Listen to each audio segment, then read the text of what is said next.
Okay, well, like I said, this is ANC 3C's Transparency Public Processes Committee. We are discussing just 2 agenda items this lovely Thursday evening. The first will be consideration, or I will also like to add that no decisions are made in this meeting. So we are discussing, I should say, rather than considering, our new rules package for 2023 moving forward. So I will drop a link in the chat for a clean copy of said rules.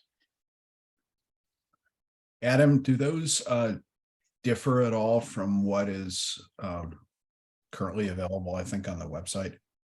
Ever so slightly. I think there is like a couple of grammatical changes that I made.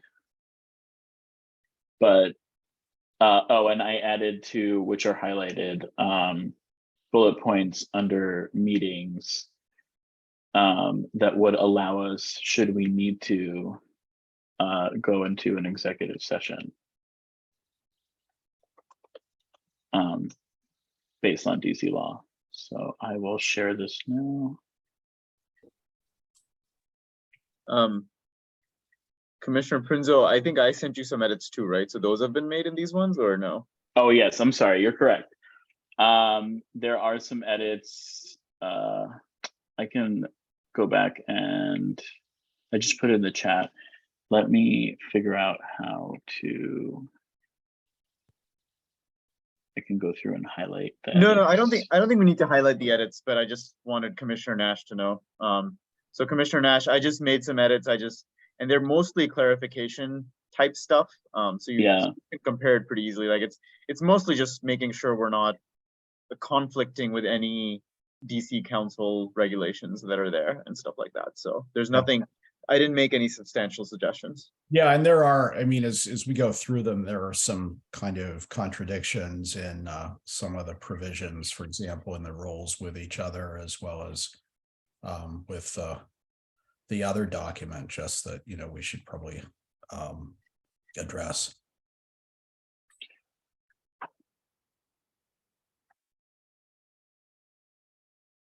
Oh, I'm sorry. I did. It's cool. For some reason, it does not let me, it only lets me chat with you.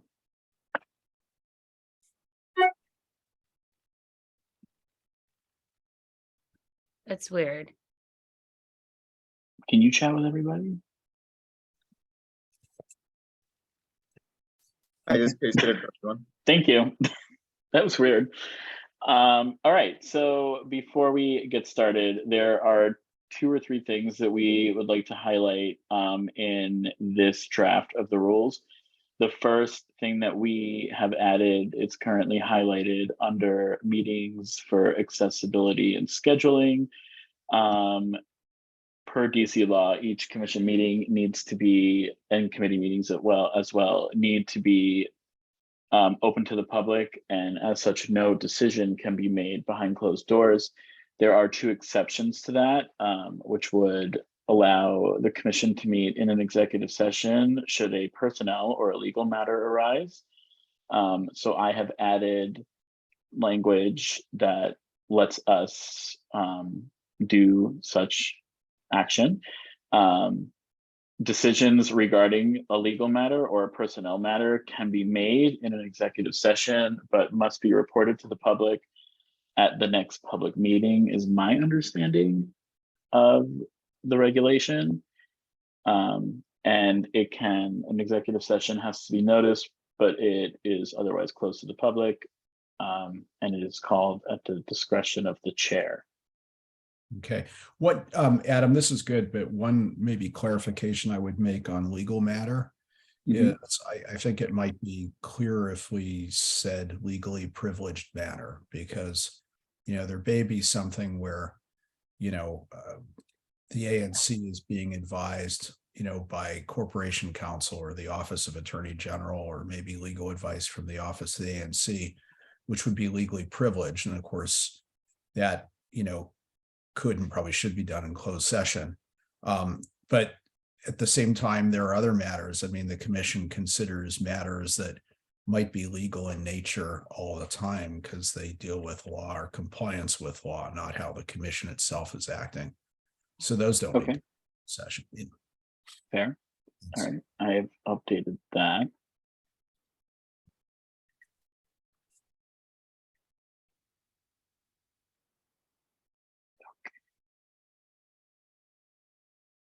Does anybody else have any comments about that? Not on that. I did have a couple of comments on section 2, C and D, just where there's sort of some slight differences. So in C, it says the commission will make online participation available. And then in D, and it says, and will adhere to all accessibility requests. In D, it says the commission will strive to make online participation available for all meetings. So I think we need to choose one. Yeah, you're right. Maybe strive, it gives a little more flexibility. And the only other suggestion was on C, where we say will adhere to all accessibility requests. I think we should change requests to requirements. Because it's, it's possible we might get a request that isn't, mandated, and we just can't adhere to it for, various practical reasons. Okay, I've updated that, so I'm going to take D out because I do feel like it's so repetitive.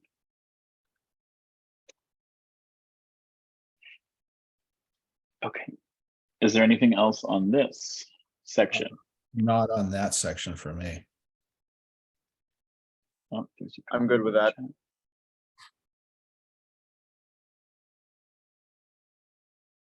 On the executive session part, that's for discussion. Commissioner Prinzo, Bob Yes. Ward has a comment in the chat. Yeah.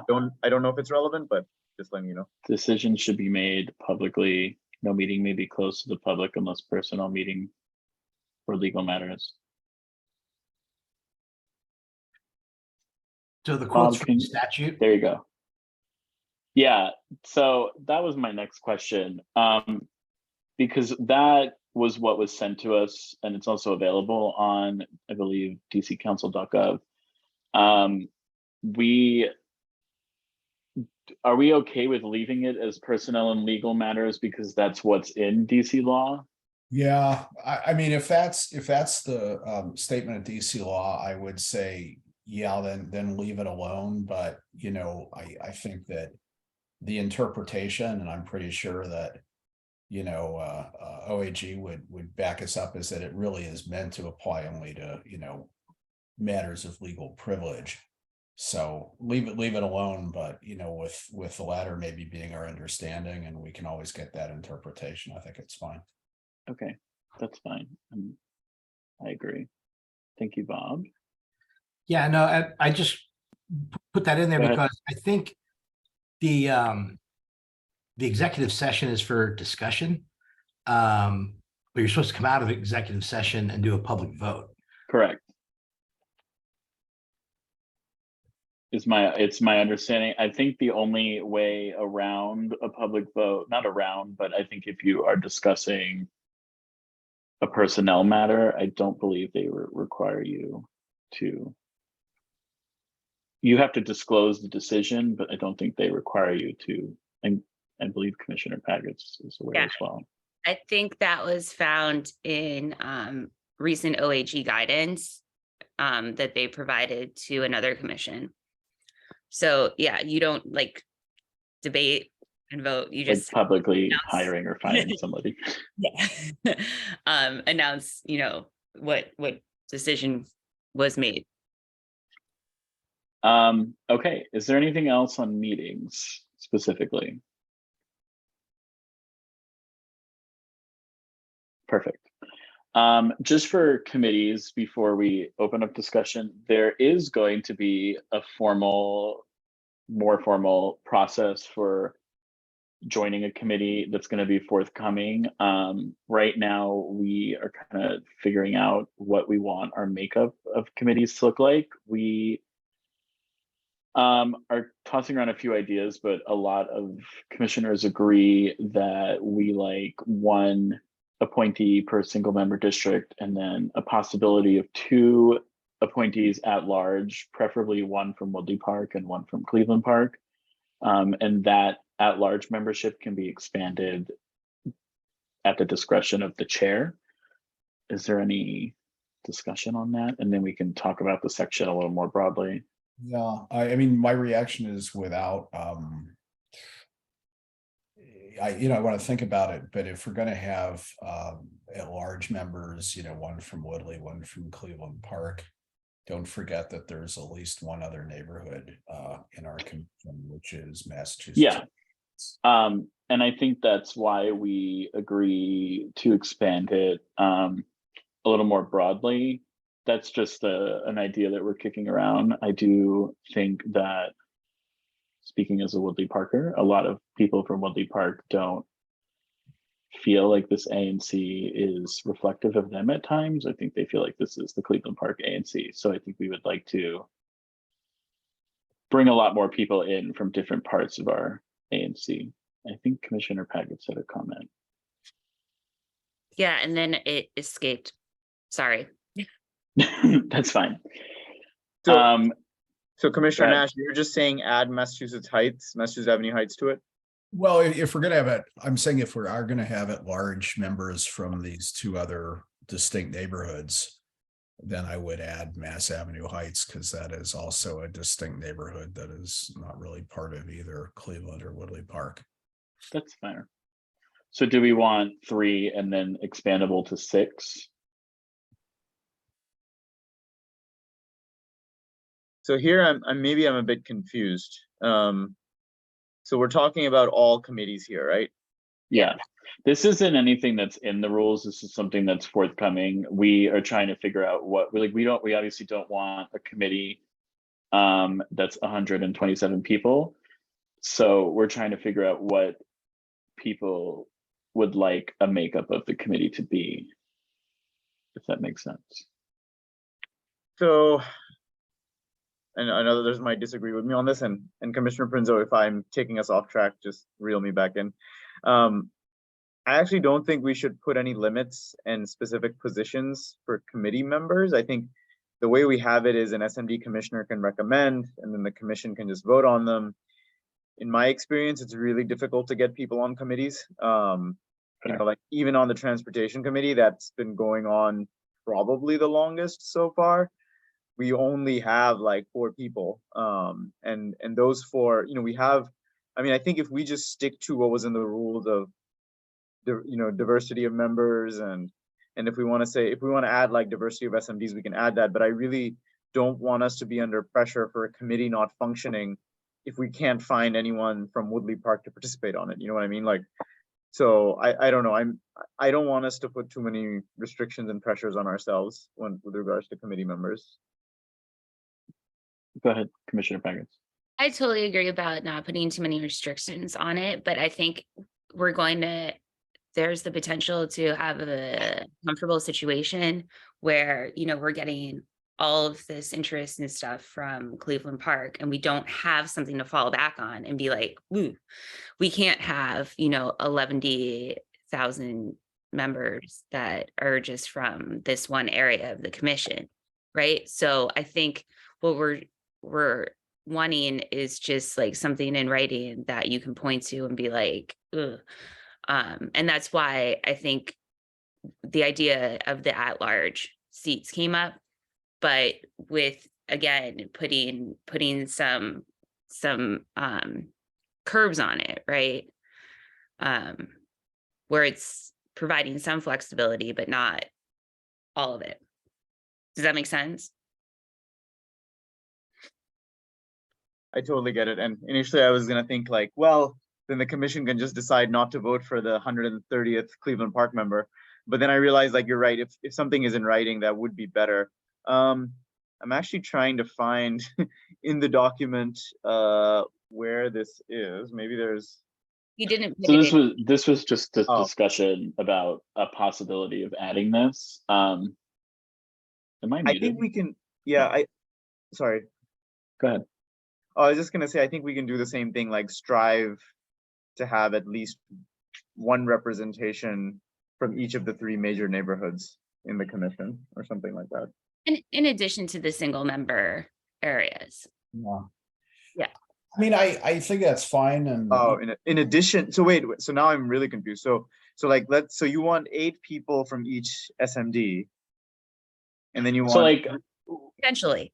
yeah, I think the potential of like, if I wanted to have somebody from 3CO2 on a committee, but somebody else from my area of Woodley Park, who I feel like is really good at zoning or whatever, and would be an asset, like we could, I guess in theory, add them as an at-large member.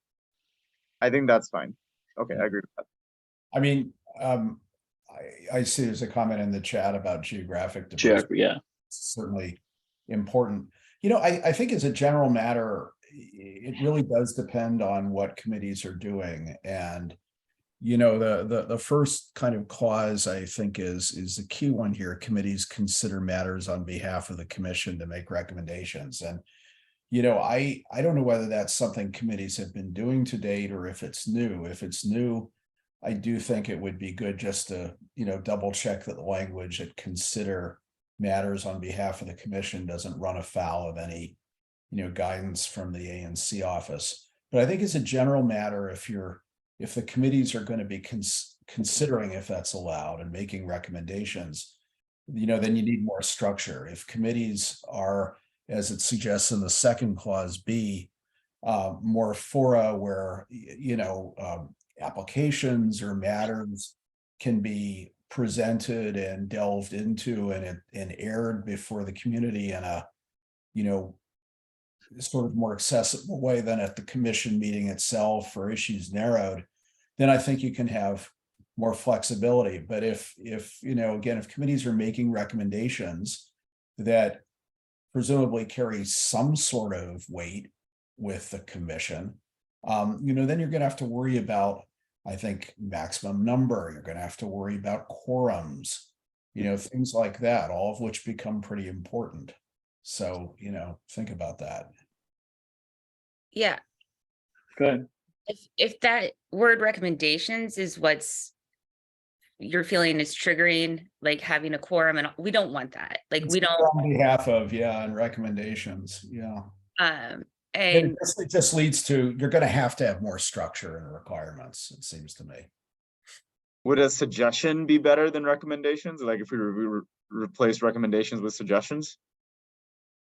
I also want to note before anybody answers that, we are not, as a commission, I don't believe we're bound by any recommendations that come out of our committees. Like if we wanted to, we could obviously do our own thing.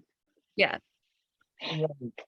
But again, you know, if there's sort of forums, then, you know, kind of who shows up and maximum number, and or do you have a requisite number to, you know, do something that becomes less important. But if it's, you know, if it's more structured, and if it's sort of leading to a sort of work product recommendation or a suggestion, you know, I just think you're going to need more structure around it. That's all.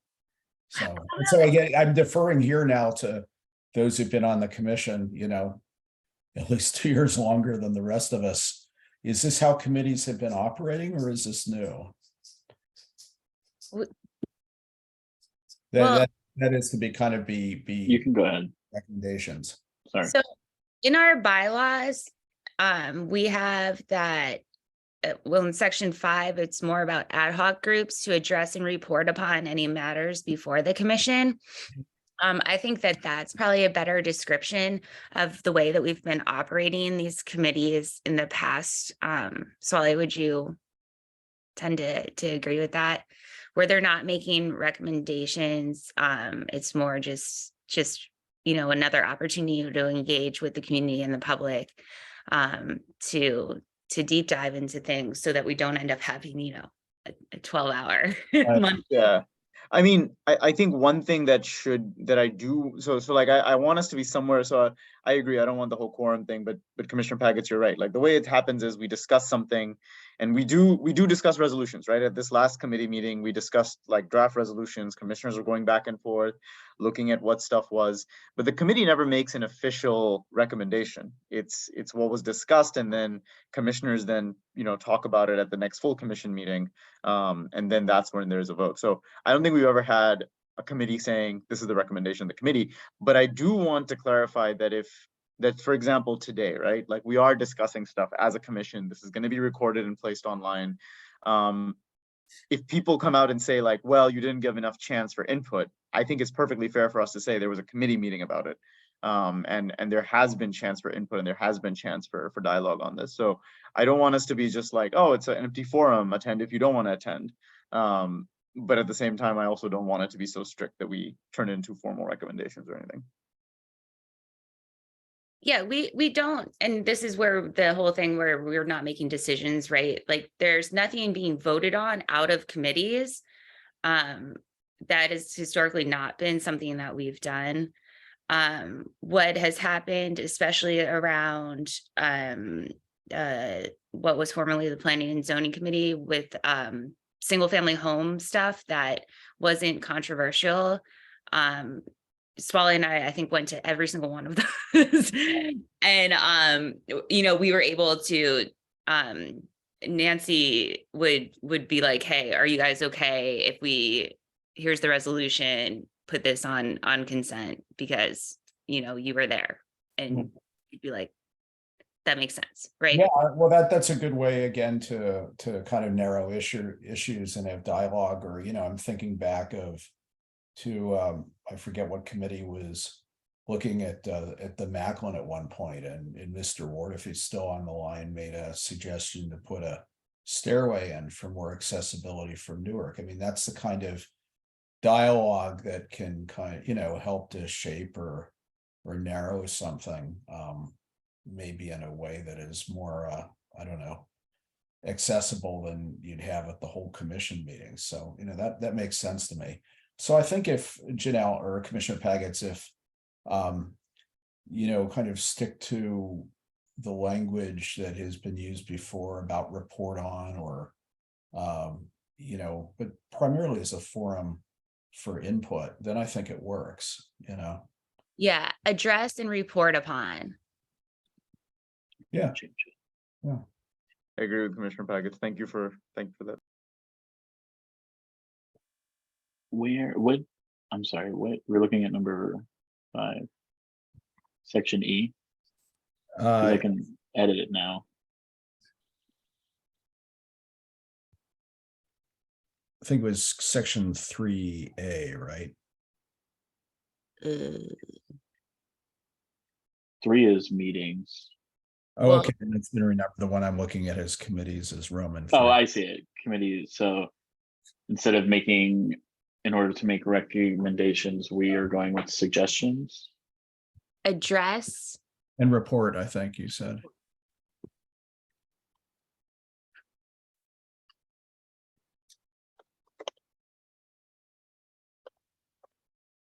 Suggestions. I would just say address and report, right? Yeah. That makes sense in Okay. most cases. Whether they be suggestions or not. TBD. Okay. And then the only other thing Oh, go sorry. ahead. Sorry. One more thing on that one. Yes. I don't know that matters on behalf of the commission. I think it needs to say matters before the commission. Let me just. Yeah. No, I don't disagree with that. Suggestion. Yeah, any matter before the commission is the end of the sentence in the bylaws. So.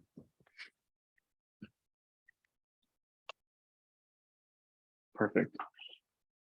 The only other thing on this little section here is Commissioner Siddiqui recommended cleaning up this section and potentially not listing all of our committees, because they obviously are subject to change.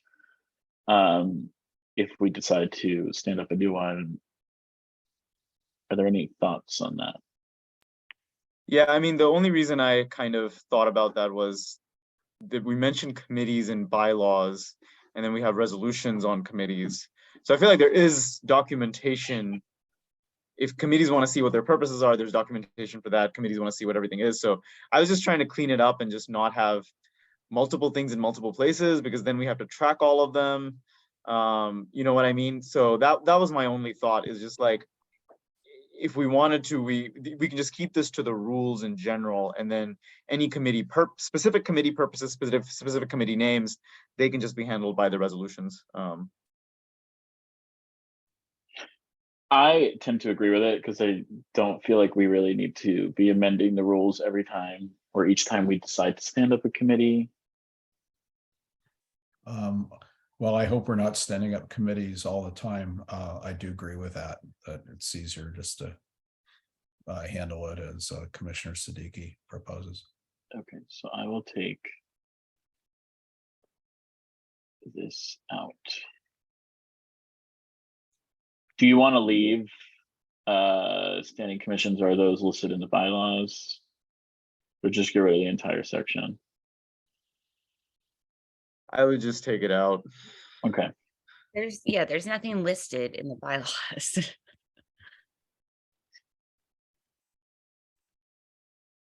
Okay, and then the only other point of conversation that we had for the rules document was in section 5, commission and committee meetings, subsection A. There was a comment about potentially removing the part that says, as such, commissioners should be addressed by their official title and last name. I don't necessarily disagree with it, because I just think that we tend to do it de facto already. I also feel like it makes it extremely formal. I like calling everyone Commissioner so-and-so. I just think it's cute. But especially now that we have a Commissioner Gordon, it just reminds me of Batman. But I also don't like the idea of having it in the rules, because then I feel like we're too stuck up, So yeah, I just suggested we take it out. It's in Robert's rules anyway, so you can reference. Yeah, I agree. It's unnecessary here. Okay, I'll take it out. So I'm sorry, which section are we on now? Section 5.A, commission and committee meetings. Okay. Commissioner Prinzo, is it easy for you to share your screen, but no pressure, because I know Yeah, I can. I just might. No, don't do it. Don't do it. No, I can. I just have to figure this out. No, don't worry about it. I know how difficult it can be, because I've been in the same position. So I think we can Okay. like this. I'm keeping track. So go ahead. Commissioner Prinzo, I do have a question here under this. I think it's C, Charlie, if we're on that. So it says the appropriate committee chair or SMD commissioner is responsible for preparing resolutions for matters. So I can see that making sense, but what happens if a committee chair and an SMD commissioner, have a different view on how to handle some matter that is within that SMD commissioner's SMD, how? Because I do think above commissioners have always, taken the lead on. Doesn't mean their position carries the day, but they tend to take the lead on matters that come out of their SMDs. So I'm just wondering how that'll work with committee chairs. I do think above, I have to find it somewhere, that we sort of state that SMD commissioners kind of are the lead for things that occur in their SMD. Do we want to add? Commissioner Paggis, is your hand raised? Or? Yeah, it's raised. This is also covered in Robert's rules, where if a SMD commissioner is taking a position and it's very likely, or not likely, but there's written into the rules the ability to strike the entire resolution and replace by moving literally a replacement resolution and then having the debate and the vote on that resolution. So that's already in Robert's rules. That's a process, but although Robert's rules themselves don't address S&D commissioners. Right, Yeah, right. I'm just But trying to, as a practical matter, avoid confusion and, figure out where the, sort of the impetus is going to lie. I see Mr. Ward has his hand up. Yep, you can. There you go. I think Thanks. you're unmuted. Thanks. So I just on the conversation you just had before the amendment in place in the form of a replacement, you were talking about where to put the standing committees. So the DC statute, and this is a matter, I think, of interpretation, says the bylaws should include, and then item D is the establishment of standing committees and special committees, including provisions for giving public notice of all committee meetings. Now, one interpretation of that is you list the committees in the bylaws. Another interpretation of that is your bylaws outline how your committees get established, and basically the way the ANC 3C bylaws say now is the standing committees are those that are in our rules. wish we didn't have rules. We should have one. I know, but so I think you can legitimately read that two different ways. It doesn't make any sense to me to put a special committee in the bylaws, because the very nature of a special committee is one that has a singular purpose and then dissolves when that purpose is done. So why would you put that in the bylaws? But that's what the law says. So I'm just throwing that out there, because as I was looking this over before, I mean, that was one of the things that stuck in to me, is like, it would be simpler to just have the rules document include your committees, whether they be standing or otherwise, ad hoc or special, and then just leave the bylaws saying, as they do today, our committees are those that are found in our rules. I don't know. So I just wanted to raise that because it seems like it's not resolved. Yeah, well, that point makes sense to me on the special committees. I mean, as you point out, they're sort of inherently special and kind of time limited, probably. And so Yeah. you'll be amending your bylaws every time a special committee is created. Maybe it makes sense to go back to something like the original, but not the same as the original formulation, to state that as of the date of the rules, the established and active committees are the following.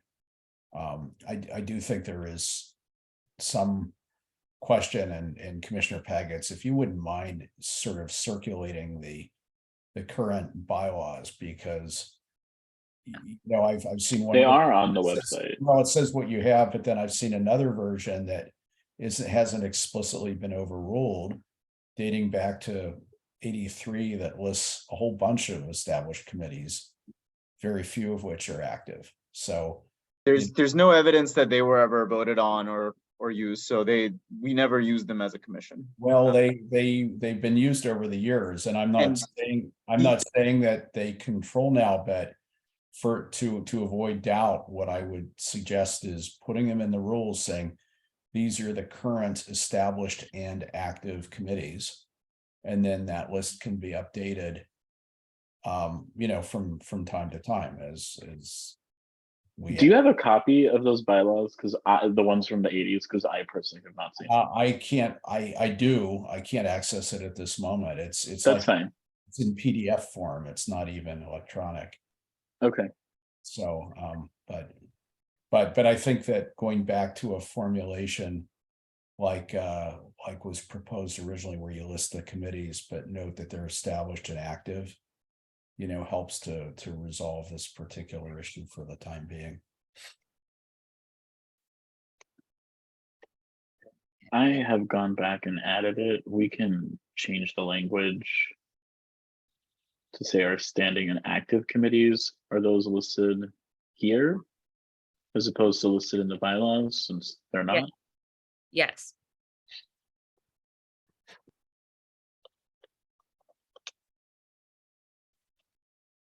Yeah, and Commissioner Nash, the bylaws have a date on them, so I think they supersede any bylaws that came before them, right? Or do you recommend we pass a resolution saying that these bylaws supersede any previous bylaws that the commission had? Let's, I'd like to just go back and understand it before we pass that resolution. We might have to. But, this formulation here by putting the committees in the rules, I think helps us to move on, for purposes of what we're doing tonight. Okay. First of all, those bylaws we updated again with the new boundaries. Boundaries. And Rachel hasn't posted those to the website yet, but it was approved. It's good to go. But my understanding is the process that we undertake when we change the bylaws is dictated by DC law. And when we did that process, even with this revision in October to actually get the bylaws to comply with DC law, it supersedes anything that was done in the 80s. So those aren't relevant at all.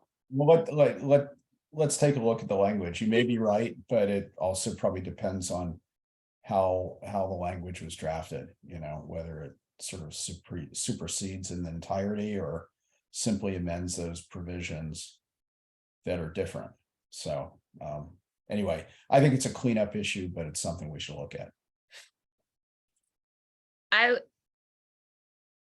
I'll ask the question to the Office of the Advisory Neighborhood Commissioners to get their advice on it, because I'm pretty sure this was in like a training of something. Because the other thing is like OANC recommends that you don't like copy and paste DC law into your bylaws either because of DC law changing. And then you have to, do more work for yourself. So there's that too. And just to be clear, Bob Ward said that the boundaries are actually correct in the bylaws. It appears the date is not correct. Perfect.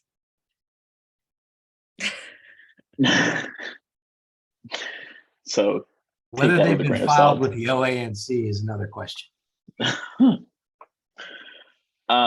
Before we move on, because I do want to give time to the code of conduct, is there anything else that anybody would like to raise about the rules? Yeah, we just to go back here because kind of went through it quickly on committees. Just one thing, I think it's in section D is in David, and then that's an example. So prospective committee members who are community members, but then later on line 4 we talk about representation in the residence. So a residents and community members might be interpreted differently. I will take the position that I am okay with opening our committees up to people who have a significant tie to our commission region, be that a business owner or a non-for-profit owner or somebody who operates any type of business in the commission area, because they are invested in the area as a whole. So I am not opposed to opening up to people who can, I don't want to say prove that they do have a tie to the region. I don't like if somebody has a business on Connecticut Avenue, but lives in Virginia or Maryland or Navy Yard or elsewhere in the city. I don't think we should tell them, no, you can't join. So I am fine with replacing it. I feel like community member is probably the better choice there. I agree. I don't disagree with that, and I certainly agree. Like on businesses, if we had take the Committee on Economic Development, it might make sense to have a small business owner on there for perspective. But if, depending on where we come out on, sort of diversity of committee composition that seems to be tied to the SMDs or the neighborhoods, then, I think we're going to have to think about what that means in the context of community members who may have ties to the area. Now, maybe again, we don't need to resolve it tonight or define it that narrowly, but when we propose committee members to the ANC, they're somehow going to have to fit in one of those categories. Residents easy, business proprietor pretty easy, nonprofit maybe, but where do they sit? What if it's just somebody who says, I love Cleveland Park and I spend a lot of my time there? We're just going to have to, maybe we just that'll be a question when we vote on committee members, but think about that, especially if you tie it and slice it and dice it by SMD. I don't disagree.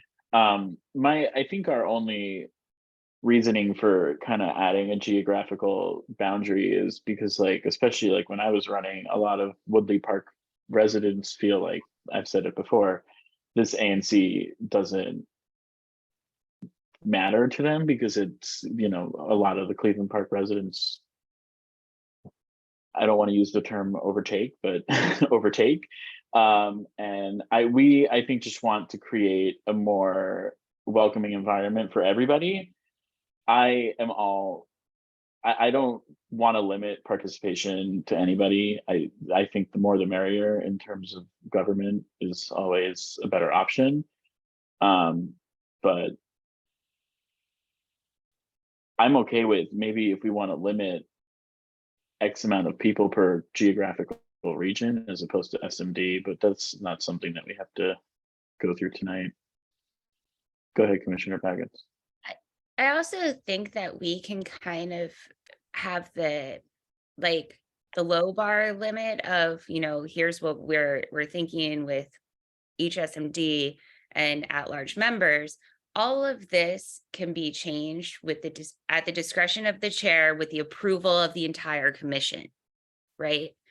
So that way it's caveated that if we want to go outside some of these bounds that we have set, we can, but it's not going to be an ad hoc one-off thing. It's going to be with all of us,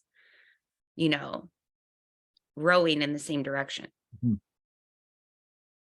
I also think we could say a community member with a vested interest, which I think might eliminate somebody who, not eliminate, but somebody who just is I love Cleveland Park or I love Woodley Park and I spend a lot of time there. Well, great, please come. But somebody who owns a physical business or lives here and has a vested interest in the region might be a better use.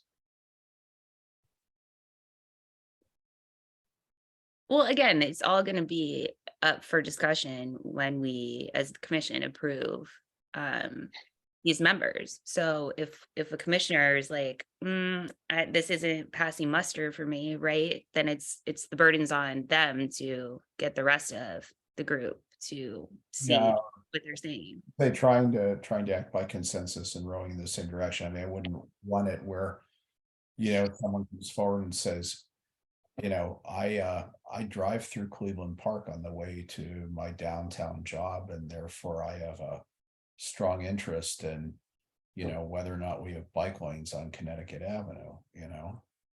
And the interest may seem compelling to them, but at least the way I interpret it, I wouldn't want to kind of necessarily open up the committees that broadly. So. There was a comment in the chat about co-chairs from Bob Ward. I do believe right now the committees are currently being co-chaired by commissioners, or all of them, if I'm not mistaken. I do believe that we allow community members to be chairs if they wish. Commissioner Paggett is nodding. That's in the bylaws. Yeah, so I think if a community member comes to us and would like to be chair, then we would probably be fine with that. I mean, if it's in the bylaws, and I understand that way back when we had some committees that were chaired by non-commissioners, then I think we leave that part alone. That said, commissioners are the ones who are, ultimately responsible and accountable to their constituents. So, I think my presumption would be in most cases to try to have commissioners here. I think Mr. Ward, he has his hand up. I think what he's asking Yeah. about is if who I see has that now. prerogative, right? Here, you're muted. Hold You're on. on mute. Muted, Bob. There you go. Okay. You have several committees with co-chairs and it's not addressed in the rules that there is a co-chair. And I mean, you've got chairs exercise, some degree of organizational power on these committees. How are you handling that? What if the co-chairs don't agree? So it's a good question, and you actually anticipated one of mine, particularly, on appointing or recommending members for appointment. We have several committees with at least 2, in one case, 3 co-chairs. But it's not up to the co-chairs to decide on who gets to be a committee member. That is on the commission. So the commission decides who we're appointing as chairs of these committees. And then the commission decides on, the membership of it. So that's on us as commissioners of the commission, right? No, that's correct, but the language in Yeah, it says with the consultation of the committee chair. So I guess what happens if the 2 chairs don't agree on somebody? I mean, we technically do have the power, not the power, but we can override. I mean, if we decide that somebody should be on a committee, but then did they fulfill the obligation of consulting if they don't agree? I mean, would it work if we just made the reference to, committee chair or committee chairs, as the case may be? And, I guess with the understanding that if one of the co-chairs wants to bring forward a nominee, it can, it goes to the commission and they vote. Right. But I don't know how. I think we can change chair to chairs, just for a clarification that we do have multiple committees with multiple chairs. I don't see a reason, and somebody can correct me if I'm wrong, I don't see a reason that if an SMD commissioner does recommend somebody and one chair agrees and the other chair doesn't agree, that the commissioner still just can't bring that nominee before the commission. Because a committee doesn't have the, a committee doesn't have the power to say yes or no on their own nominees, usually.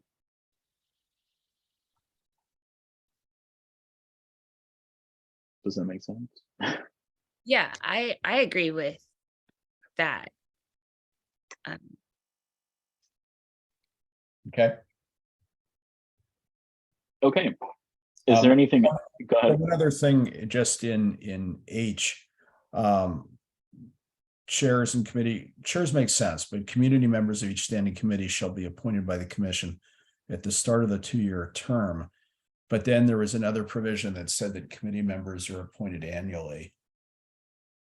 I think it says committee chairs, but let me make sure. It says, and community members of each standing committee in H. So I think it should be consistent. And also, I think the commission should have the flexibility to appoint members other than at the start of the 2-year term. I mean, we're kind of past that already. I absolutely agree. If people are so inspired, I do not want restrictions. So how about chairs and community members of each? Well, we could just say community members of each standing committee shall be appointed by the commission, period, and then just get rid of at the start of the commission's 2-year term. Yeah, that they'll be appointed by the commission, and if you want, you can stay for a 1-year term. That's okay with me. It's just you want to make it congruent, whatever you do. Okay. I do want to see if it does say a 1-year term elsewhere, because I remember chairs are appointed for a 12-month term. Yeah, I saw it somewhere. It says that we can excuse a committee member who has the majority of unexcused absences without good cause within a 12-month period.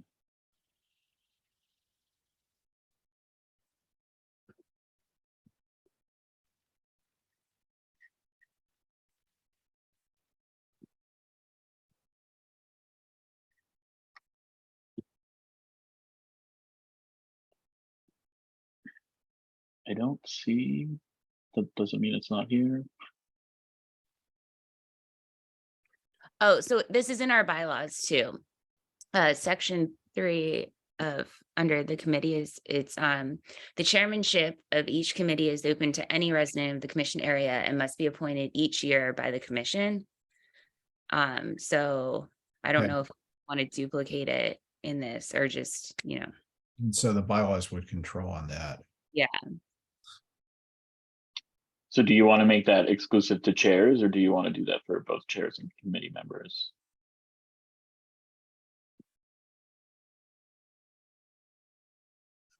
Did the bylaws say committee members? We'll just leave it at a year. I mean, I think committee members need a term, otherwise that.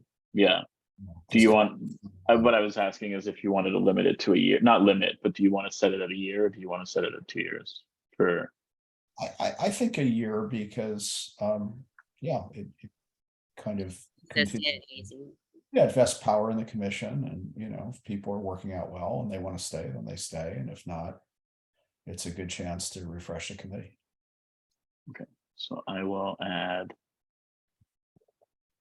I have to find it again. Here it is. Chairs and committee members of each standing committee shall be appointed by the commission for a 1-year term per the commission bylaws. Okay. Is there anything else on this? Because we have 5 minutes. And we do want to get to the code of conduct. We actually have 6 minutes. Well, and also like 2 weeks before the next meeting, so. Yes. We may have to just send around any final comments on the code of conduct if we run out of time now. Well, do you want to briefly just pull it So, up? yeah, I will move to the code of conduct. If anybody else has any comments on the rules, please feel free to send them to us, or just if you see us on the street, let us know. For the code of conduct, this document kind of governs the way in which both commissioners and in a meeting environment, members of the public should conduct themselves. Is there anything that anybody wants to raise about the code of conduct? I don't believe we had one suggested edit. I already made that edit. Yeah, so I saw it. Yep. I don't believe there were any other edits to it. I think it's pretty straightforward per se. I'll go through it one more time, and if I have any edits, I'll send them around, but I'm not seeing anything right now.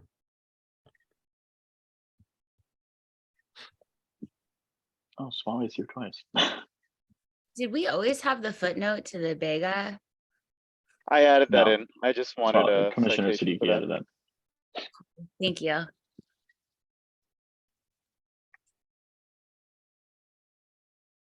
All right. Well, I'll give a last call. Anything on the code of conduct? Well, as I said, I'll send, if I have Yeah. any, send it around to everybody. But Okay. Well, Sorry. go When ahead. send this around to the commissioners, just again, please remind them to provide comment in a timely manner so that we want these posted with the notice again, when we notice the meeting a week prior. But that doesn't mean all of the It's commissioners final. to send their comment 3 hours before the meeting starts. That's not. So I think, just be I know we have 2 weeks, but, really appreciate. Yeah, I would actually suggest tell everyone comments by close of business Tuesday. Okay. Fair. like initial comments so that, we're putting the latest and greatest out with the notice to the community, and then we're not,